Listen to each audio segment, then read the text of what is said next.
आज का विषय आपके सामने बताया गया है, बड़ा ही मनोरंजक तथा आकर्षक है।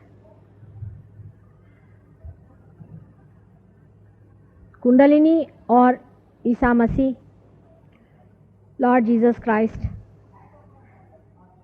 सर्वसाधारण सामान्य लोगों के लिए ये बहुत ही अभिनव बात है और इस तरह कभी भी कोई संबंध आज तक किसी ने उसका जोड़ा नहीं था।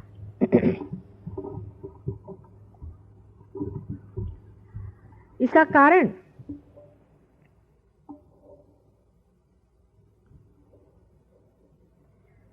यह है कि धर्म के वृक्ष में जब जब फूल खिले हैं तो वो अनेक प्रांतों में, अनेक देशों में, अनेक भाषाओं में सुगंधित रहे, लेकिन उनका संबंध आपस में क्या बना रहा वो सिर्फ वृक्ष ही जान सकता है। जहां जहां वो खिले हैं, जहां जहां उनकी सुगंध फैली है, वहां के लोगों ने उन्होंने कभी अपनाया नहीं। तो फिर और लोग इसे कैसे जान सकते थे या समझ सकते थे कि ये फूल एक ही वृक्ष में लगे हुए हैं। अब हम उस तरफ से बात कर रहे हैं जहां पर आपको अभी तक पहुंचाया नहीं गया। जब आप वहां पहुंच जाइएगा तब हमारी बात आपको बहुत आसानी से समझ आएगी, क्योंकि जो भी हम कह रहे हैं वो सत्य है या असत्य है ये जानने का आपके पास कोई तरीका नहीं, उसका सबूत आपके पास कोई नहीं। आप कैसे जानिएगा कि हम जो कह रहे हैं ये सच है या झूठ? इसका जानने का तरीका जो है वो ये है कि आपको अपना ही अर्थ अभी तक लगाना। आप अभी तक उस स्तर पर नहीं है जहां आप सत्य से संबंधित हो गए हों। इसी कारण कोई चीज सत्य है या असत्य है, सिर्फ ये किंवदंती है या कोई मन की गढ़ी हुई बात है, ये आप नहीं बता सकते। जो लोग जिसे हम कहते हैं पार हो गए हैं, वो इस बात का पूरे तरह से परिचय पा सकते हैं कि कौन सी बात सच है और कौन सी बात झूठ है, क्योंकि उनके हाथ से जो तरंग बह रहे हैं, जो कल हमने यहाँ पर एक्सपेरिमेंट किया था और बहुत से लोगों के हाथ से जो ये तरंगे बहने लगी थी, उस पर आप गरी से आके तो आप समझ सकते हैं कि जो बात हम कह रहे हैं पूर्ण सत्य है। ईसा मसीह के बारे में ईसाई लोग सिर्फ उसे बाइबल से जानते हैं, जो कि बड़ी गूढ़ किताब है। उसकी गूढ़ता इतनी है कि उसका कोई भी अर्थ ये लोग न लगाने के कारण कुछ न कुछ भी प्रयास करते हैं। जैसे कि बाइबल में लिखा हुआ है कि I will appear before you like tongues of flames. इसका अर्थ वो लोग नहीं दे सकते। वो सोचते हैं कि जब भगवान सामने आएंगे तो उनके अंदर से इस तरह से ज्वालाएं निकलती रहेंगी। इसका अर्थ ये नहीं। इसका अर्थ ये है कि हम सहस्त्रार में तुम्हें दिखाई देंगे। सहस्त्रार का वर्णन है, अनेक तरह से कुंडलिनी का वर्णन बाइबल में है, असंख्य उसके कोटेशंस आपको हम दे सकते हैं। ईसा मसीह ने कहा है कि those who are not against me are with me. जो मेरे खिलाफत में नहीं है वो मेरे साथ है। ईसाइयों से जाकर अगर आप पूछे कि ये कौन लोग हैं तो उनको इनका पता नहीं। उन्होंने तो ये बना लिया है कि ईसा मसीह ने कहा था कि I am the path, I am the door. मैं रास्ता हूं और मैं दरवाजा हूं। लेकिन यह नहीं कहा था कि आई एम द डेस्टिनेशन, कि मैं मंजिल हूं। यह बात उन्होंने नहीं कही थी। अगर उन्होंने कहा था मैं रास्ता हूं और मैं दरवाजा हूं तो फिर मंजिल कोई और होती। इतने गूढ़ भाषाओं में बात करने के बाद भी उस जमाने के जो दुष्ट लोग थे, 4 साल के अंदर, सिर्फ 4 साल उनको जीने दिए, 4 साल के अंदर उन्हें क्रॉस पे चढ़ा दिया गया। और आज भी जो लोग उनको मानते हैं और कहते हैं कि हम उनके धर्म का पालन करते हैं, वो भी हर दिन उनके सारे जो तत्व हैं उनकी बलि चढ़ाते रहते हैं। जैसे मैंने आपसे कल कहा था कि हिंदू लोग भी उतने ही बेवकूफ़ हैं जितने मुसलमान, उतने ही ईसाई। ईसा मसीह के बारे में अगर आप देवी भागवत पढ़ सकें कभी, तो उसमें आपको इसका पता लगेगा कि श्री राधा जी ने अपने ही मनोबल से इनका निर्माण किया है, जिसका नाम उन्होंने महाविष्णु बनाया है। इसको दो हिस्से में एक अंडाकृति उन्होंने बनाया था। इस अंडाकृति का जो बेस है वो श्री गणेश है। श्री गणेश ही मूलतः जीसस क्राइस्ट की शक्ति है। और जो दूसरा अंडाकृति का भाग है वो जिसे हम षडानंद कहते हैं, षण्मुखानंद कहते हैं, इसको कार्तिकेय कहा जाता है, वो हिस्सा। इस पूर्ण अंडे में जो प्राण है वही ईसा मसीह है। पूर्ण ब्रह्म तत्व ओंकार जो है वही ईसा मसीह है। कुंडलिनी का सारा ही अस्तित्व उनकी वजह से है कहना चाहिए, और वही कुंडलिनी के आधार पर बैठे रहते हैं। श्री राधा जी ने इनको जन्म किया था, ये आपको अगर आप देवी जी का पुराण पढ़ें तो पता होगा। पर मार्कंडेय को पढ़ने के लिए हमारे आज के मॉडर्न लोग कहाँ तैयार हैं।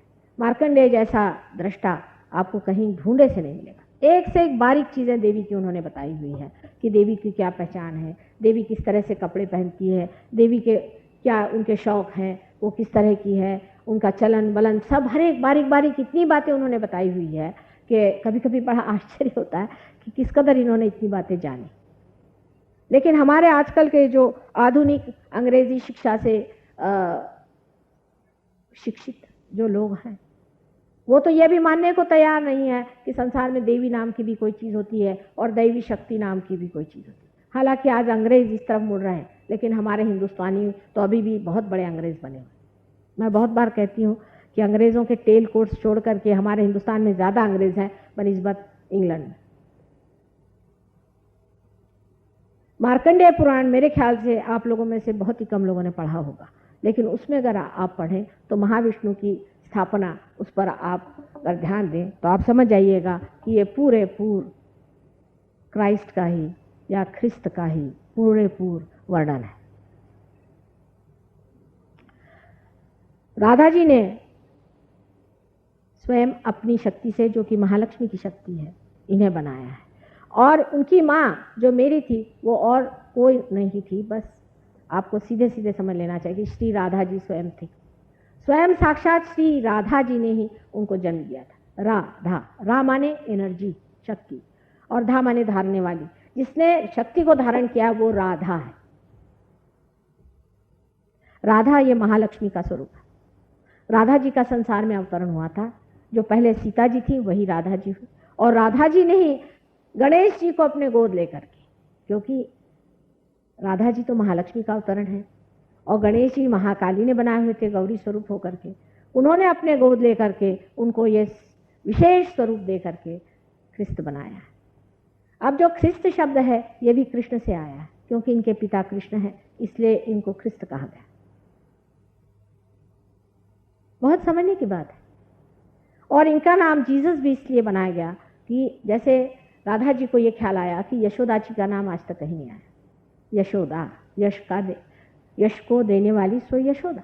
लेकिन अपने यहाँ देखा जाए तो येसु और जेसु उनको कहा जाता है, शॉर्ट फॉर्म है। अगर किसी का नाम यशोदा होगा तो उसे यशोदा येसु पुकारते हैं, और अगर यूपी में वगैरह अगर यशोदा नाम चले तो उसे जस्सू कहते हैं। वही जस्सू नाम इनका उन्होंने दिया था। इस प्रकार जीसस क्राइस्ट ये नाम तैयार हुआ है। अब हिंदू लोगों को लगता है कि जीसस क्राइस्ट तो फिर हमारे आदमी हो गए, पर आप हिंदू हैं क्या? आप भारतीय भी नहीं है। और हिंदुत्व का मतलब कोई चीज को लेकर झगड़ा करना हिंदुत्व नहीं होता है। हिंदुत्व तो शक्ति के पुजारियों को माना जाता है, और जो शक्ति से प्लावित है, जो शक्ति से संस्कारित है, उन्हीं को हिंदू माना चाहिए। जिनके अंदर अभी तक शक्ति जागरूक नहीं है उन्हें हिंदू नहीं मानना चाहिए। इस प्रकार आप समझ सकते हैं कि जीसस क्राइस्ट ये श्री राधा जी के बनाए हुए वैकुंठ के समय के एक बहुत बड़े अवतरण है। इनके बारे में ये वर्णन है कि राधा जी ने इनको बनाया, उसमें से फिर उनके दो हिस्से किए गए। एक हिस्सा तो उन्होंने इसी तरह से छोड़ दिया जो श्री गणेश का हिस्सा था, और जो दूसरा हिस्सा था उसी को विशेष रूप दे करके उस अंडे को उन्होंने एक बालक का रूप दे दिया। फिर ये बालक बहुत सालों तक रोता रहा। उसको अपने पिता की याद आई। जब उसके पिता ने उसे देखा, मतलब श्री कृष्ण ने जब उन्हें देखा तो उन्होंने उसको अनेक वरदान दिए। उसमें से एक वरदान ये है कि तुम मेरे से ऊंचे बैठोगे। देखिए, विशुद्धि चक्र हमारा यहाँ है और आज्ञा चक्र हमारा यहाँ, किंतु ब्रेन में विशुद्धि चक्र यहाँ है। ब्रेन के अंदर विशुद्धि चक्र के जो सीट है वो यहाँ पर है, पर चक्रों की दृष्टि से श्री कृष्ण का चक्र ये है और उसके ऊपर यहाँ पर आज्ञा चक्र है जहाँ जीसस क्राइस्ट बसते हैं। दूसरी बात उन्होंने कही कि तुम सारे संसार का आधार रहो। तीसरी बात उन्होंने कही कि मैं जो कुछ भी अपनी पूजा में पाता हूँ उसका 16वां हिस्सा तुम्हारे पास पहले ही चला जाता है। इस प्रकार अनेक वरदान देने के बाद विराट ने, श्री कृष्ण ने उनको इस संसार में अवतरण लेने की अनुज्ञा दी। जब ईसा मसीह अपने पिता की बात करते हैं तब वे कृष्ण की बात करते हैं, विराट की बात करते हैं। उन्होंने हमेशा अपने पिता की बात की क्योंकि उनके पिता उनके साथ ही संसार में अवतरित नहीं हुए थे। उनकी माँ साक्षात महालक्ष्मी थी, आदिशक्ति थी।